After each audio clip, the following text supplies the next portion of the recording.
Isang taon na ang nakalipas. I went through one of the darkest moments of my life. Hanggang ngayon di pa ako nakakapag-share kung gaano naging mabuti ang Panginoon sa akin. Kaya ginawa ko tong video na to. To everyone who check on me, maraming salamat.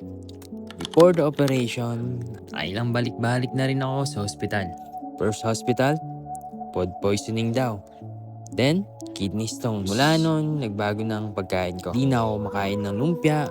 Araw-araw, 10 leaves ang nasa tasa. Hanggang sa dumating ang pinakamasakit. Ruptured appendix. Emergency surgery. Sobrang nakakatakot.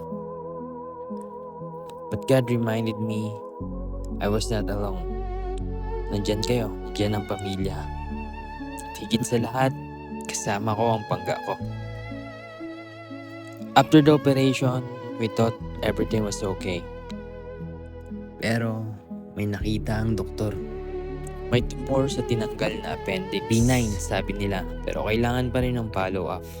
May possibility na pwedeng buksan ulit ang 18 stitches ko. Or worse, chemotherapy. Kakatakot. Bumalik yung kaba. But may pangga, stayed strong. She smiled, but I saw her fear. And I saw her tears. Through all the prayers, family, friends, and all the love, God answered. When we met the oncologist, yung words na pinagdarasal namin finally came. Wala na.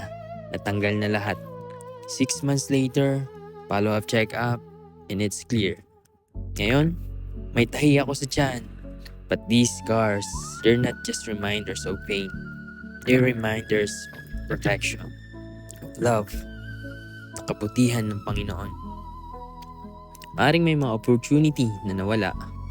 But I believe everything was part of His plan. Sa pinakamadilim kong sandali, I was never alone.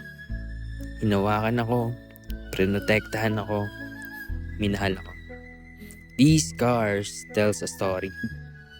A story of fear, a story of pain, a story of hope, and above all, the story of God's grace.